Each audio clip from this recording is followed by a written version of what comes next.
Hello everyone, thank you for joining me today. I'm Lee from thecraftyspark.co.uk and today I'm going to show you how to make this, which is a card in a box, but with a bit of a twist on this one. I've actually made it into a Christmas tree. Now you may have seen this on my blog already because I featured it on the blog that we did, the blog hop actually that we did Saturday just gone, the Pootles blog hop, where I showed you this and a couple of other projects, and I had so many requests to hurry up and get the tutorial done. I thought I better get my act together and get it sorted out for you. So what I'm going to do today is show you how to make it fit into an envelope. The only thing I'm not going to be doing is putting all the little sequin decorations on because that will just take far too long, but I will show you how to make the little branches, obviously, because you need to know what you're doing to stick them on in the first place, don't you? So without further ado, let's move that out of the way. We are starting off with a piece of Pool Party cardstock, and this measures 8 inches by 10.5 inches. Oops. And what we're going to do, if I bring my Simply scoreboard in, is, let's just get that in the camera so you can see. Sorry, I just had to stand up and have a fight with the dog at the same time there because she got right under my feet as I was about to sit down. Bless her. She's gone now though. Right. So, where was I? 8 by 10.5. So with the 10.5 at the top, we're going to score at 2.5, 5, 7.5 and 10. Now that's different to my usual measurements that I do when I'm making these card in a box style cards, so please be aware of that. If you're used to making them the way that I've shown you in previous videos and on my blog, these are slightly different measurements because we need to accommodate the width of this one, because unlike the ones that I do with the flowers where you can sort of alter the width to whatever you want really, this one you're a little bit more confined, so just be a bit wary of that. Okay, so we scored at 2.5, 5, 7.5 and 10. Turn it round so that you've got your shortest gap at the top, and then score again at 2.5, but you need to be a little bit careful with this because you need to leave this panel clear. Okay, in fact, you know what, I'll show you an easy way of doing it. We're going to score at 2.5, but just to this first score line. Let's do that first. See, just at 2.5. Turn it over. There we go, easy peasy. Now we're going to score at 2.5 again, but we're only going to go to this line this time. So we're going to go 1, 2, 3 lines at 2.5 and then stop. All right, so this back panel here has no score lines on it at all. Okay, right, let me move my scoreboard out of the way. Bring in your scissors. Now we're going to cut, first of all, on the end where we've got the thin line, cut a small notch.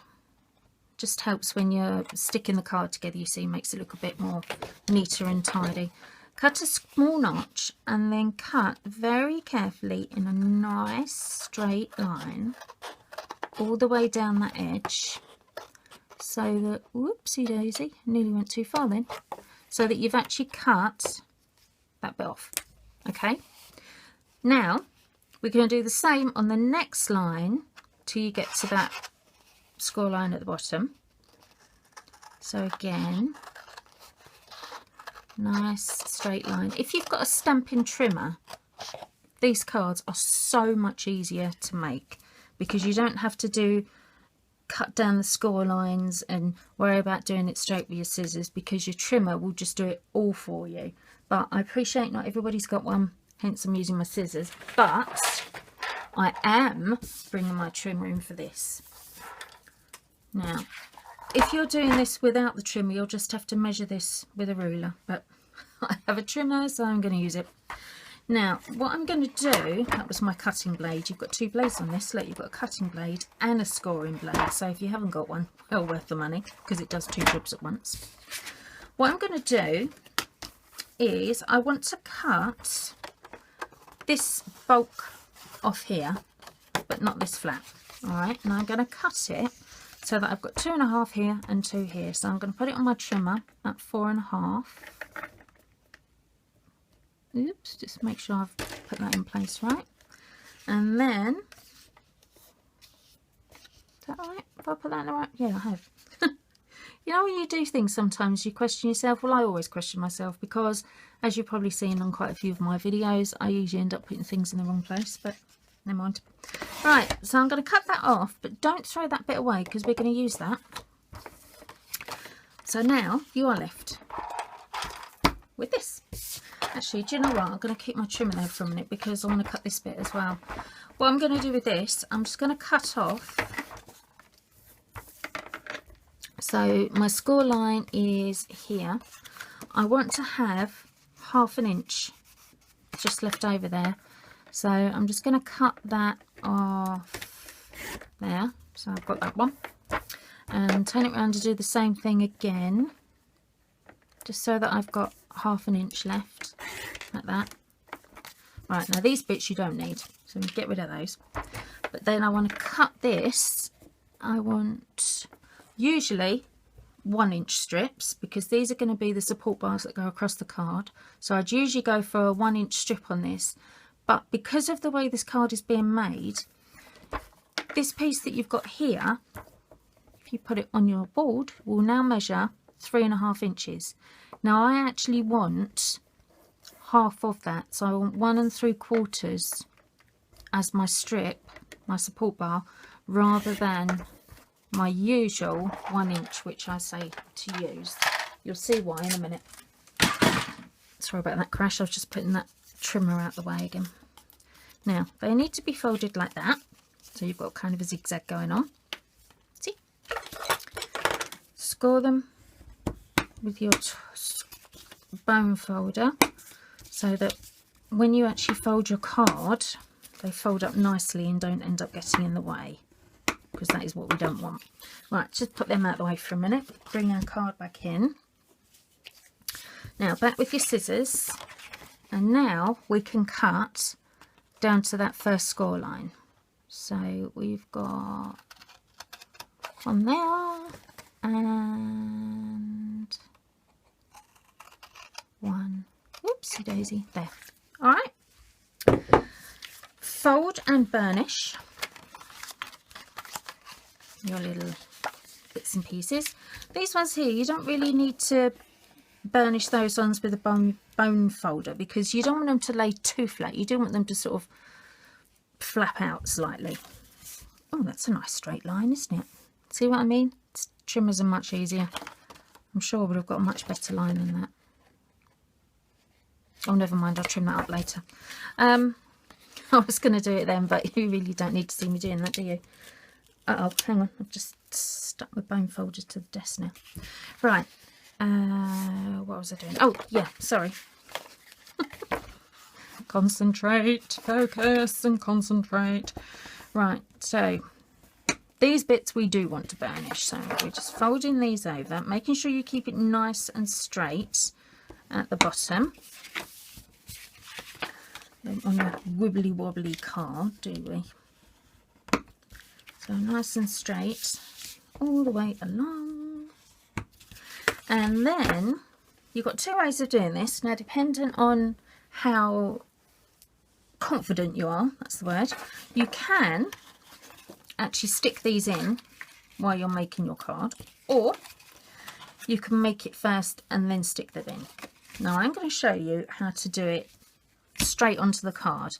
Now the reason I'm going to do that is because doing it this way is easier and less messy, but just takes a little bit more practice. All right, so use your glue, because with your glue you've got a bit of wiggle room, and you will see that our strips aren't quite as wide as the bottom, which is fine. don't need to be. Oops, I haven't used it yet today, so it's still got a bit of yesterday's toot left on the end. That's it. Where'd I put them in a little rubbish pot? There it is. Let's move that out there. Right, so a little bit of glue just down there. Same on the other one. And what we're going to do, this part here, this section from here to here, we're just going to put them evenly within that section with the fold that way.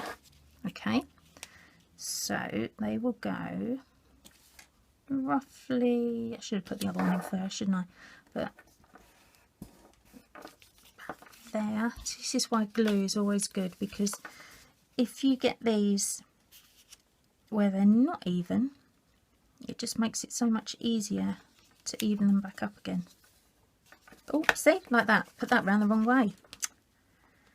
Ah, no, I didn't do that on purpose. Oops, let's just wipe that off a bit. That's it. It's not going to show, so I'm not too bothered. But can you see there? I don't know how wide is that gap I've just left there, just so that you know. It's about, oh, that's an inch. See that? I haven't put that one over far enough now. Come off, let me do that one again. I was going to say you want to do it kind of about 3/4 of an inch ish, you know, give or take a bit.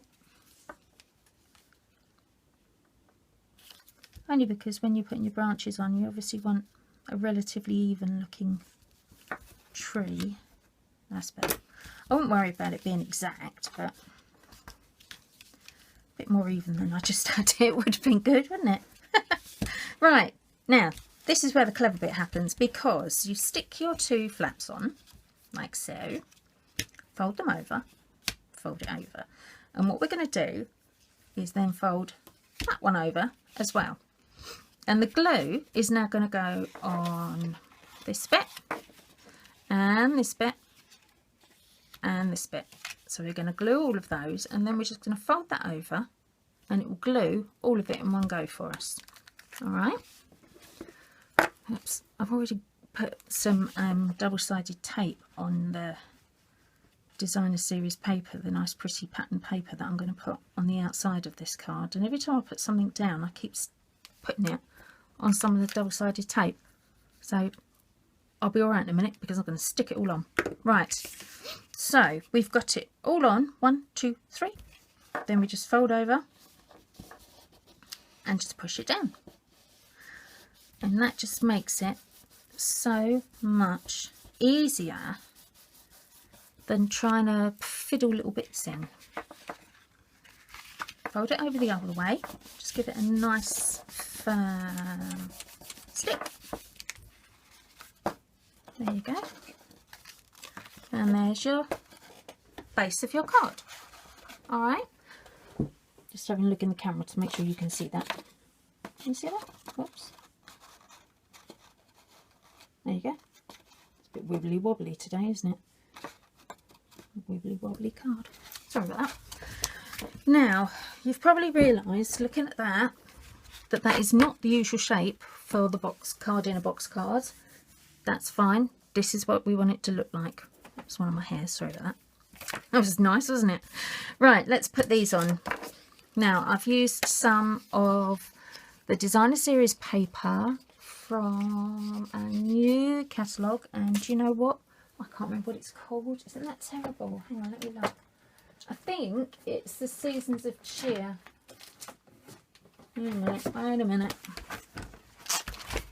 Shall we have a look together? Yeah, why not? Bum, bum, bum, bum, bum, bum, bum. Was it that one? No. Yes, no, yes, no, yes, no. No, it's not Seasons of Cheer. That's bad, isn't it? I would have told you the wrong one. Pretty poor that I can't remember which one it is either, really, isn't it? Sorry about that. Where is it? It's the one at the beginning, isn't it? There it is. It's this one, Home for Christmas, which you can find on page 9. It's quite nice, actually. It's sort of meant as the the more traditional oldie worldy kind of Christmassy paper, but it's got some really pretty designs on. So Home for Christmas, that's the one we're using. Whoops, let's move that out of the way. Now this piece of paper measures 2 1/4 by 7 3/4, so it's 1/4 of an inch shorter and narrower than my actual card. I'm just going to tuck that in and stick it on.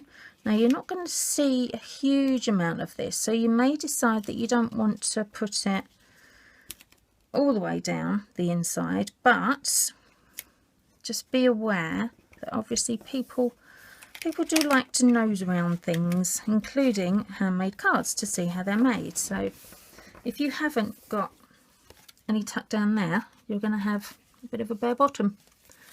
And as I said before, we don't like bare bottoms very much, do we? So let's cover them up and we'll sort it out.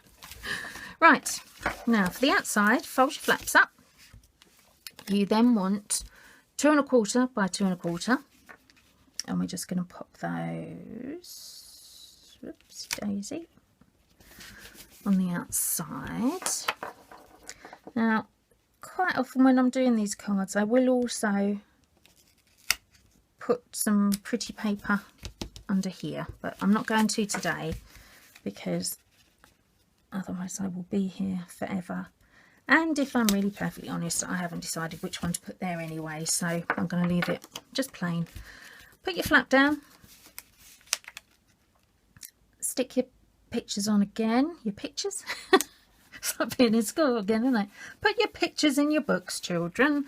Stick your pattern paper. Oh dear. Put your pattern paper on the flaps, just like that. There we go. And the last one. There. Alright, so that is now our decorated card on the bare bones, so to speak. Alright, now the next thing we need to do are the branches. Now I'll show you how I did the branches.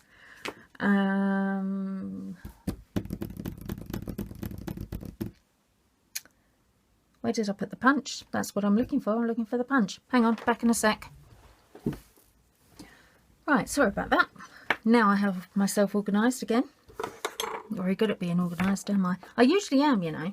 I'm usually quite good at this. Well, being organised, I mean, not... Actually, no, I'm not. I'm very messy. All right, ignore that. Okay, let's get started. I'm waffling. Right, so we are going to be using the Festival of Trees stamp set from Stampin' Up with the coordinating punch. Now, these two you can actually buy as a bundle, which saves you 15%, so an absolute bargain. But I'll put all the details for this on my blog so that you know where to get them. That stamp set, that punch. We are then going to be using Old Olive ink, Dazzling Details, which is like it's a bit like a glitter glue, I suppose, but much easier to use because you've got a nice fine tip. All right, and from the stamp set we're going to be using this one. Okay, now I have already stamped and punched all my trees, but I'm just going to show you how to do it so that you know what you're doing. Keep your trunk out the way because you don't really need that. So what I've done is I've mounted it on a C block. That's what this size block's called. It's called a C block. And as you can see, I've got the end hanging over, and I'm going to be holding that with my thumb so it stays out of the way. All right. Now I'm just going to stamp. Oops. Actually put some ink on the stamp so you can see what I'm doing. I'm just going to stamp just the one so that, and I'm going to do it in the middle of the paper as well because I just want you to see it. So you do stamp your tree. Let's get rid of that before I plop something all over it. I'm going to do it that. Now, whether your ink is dried or not doesn't really make any difference. It might be better if you waited until it dried. probably would actually, because you don't want to spread it too far. Hang on, let me just dry this off. Put your fingers in your ears. I'm just going to use my heat tool just to dry it out a bit. Hold on. Sing a song or something. Won't take a minute. Hum quietly to yourselves. Think of something nice and not the noise. I don't want to turn it up too much either, because otherwise I'll burn the paper.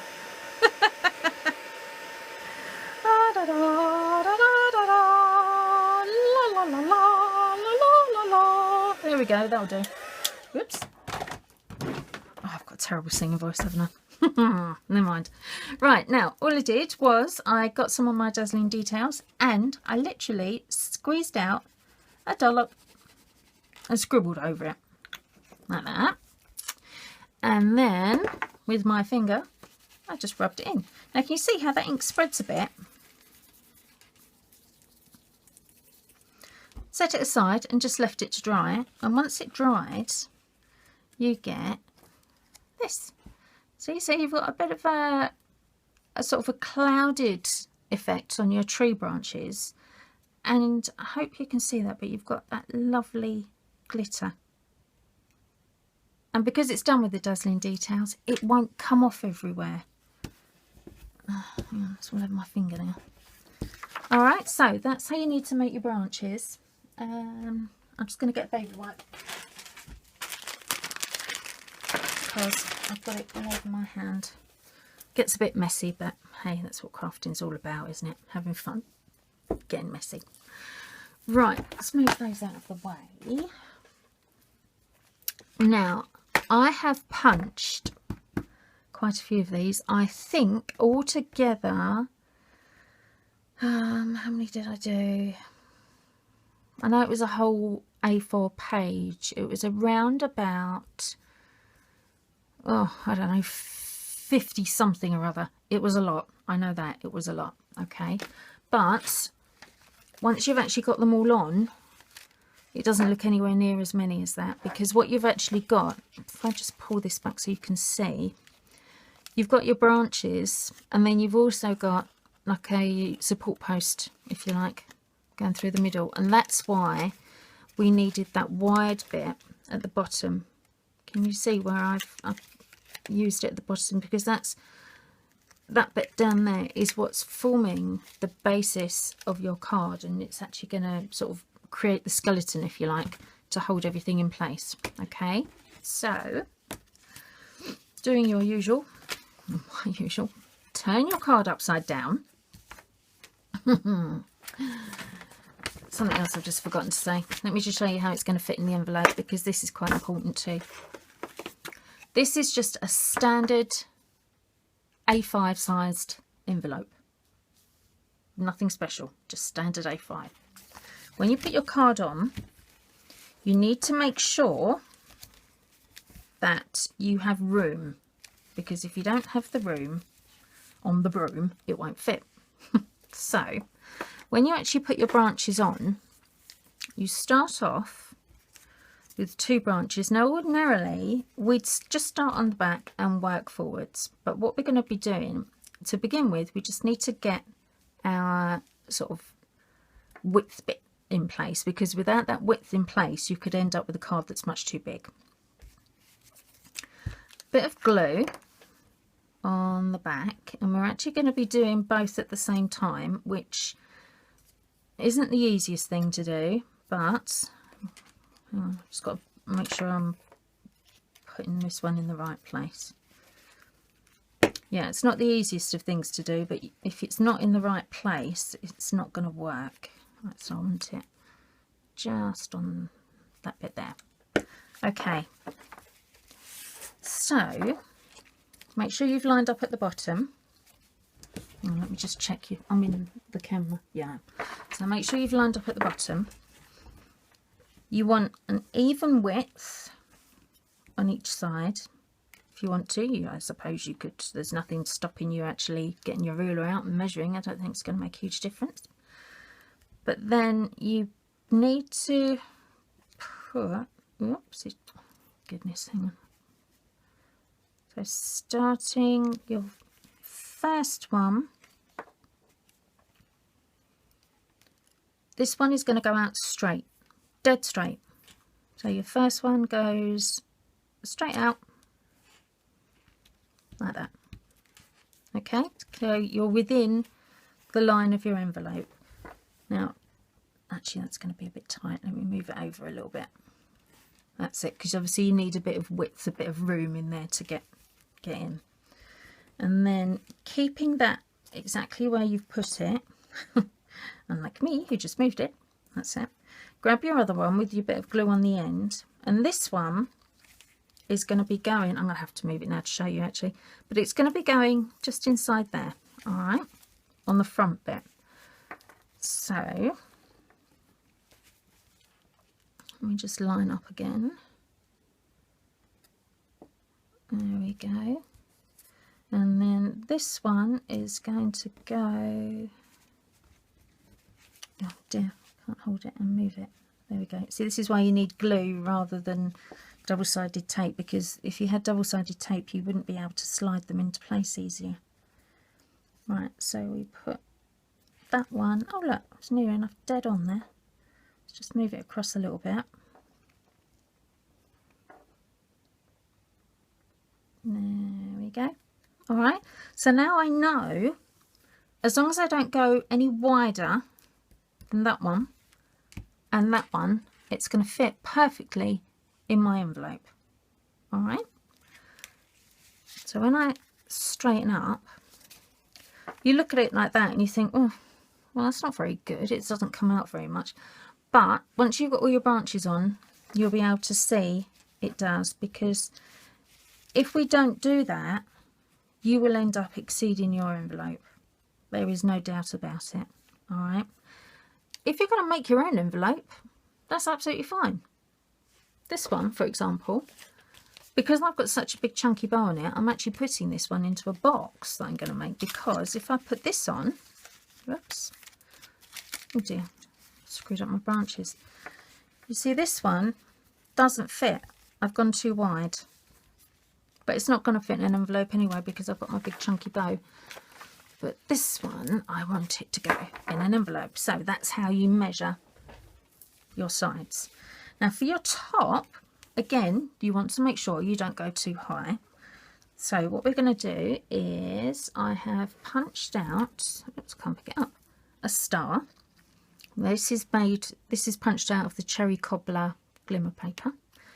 Punched it out with my medium-sized punch, and I'm just gonna again just put a little dab of glue. I don't want to put too much on because I actually want my tree to go underneath this, my top branches to go underneath it, but I also need to make sure, way up do I want it, that way, I need to make sure it's going to fit my envelope. So with my two sides on,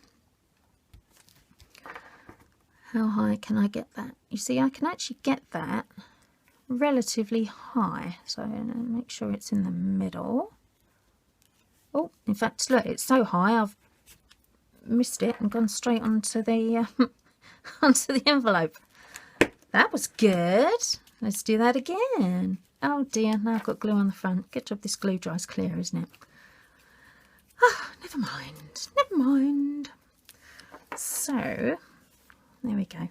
Make sure you're lined up properly at the bottom, which I am, and then I can pop that nice and central. I hope that's central. You can probably see that much better than I can because you're looking straight at the screen. But now I know that this card that I'm making is going to fit exactly into my envelope.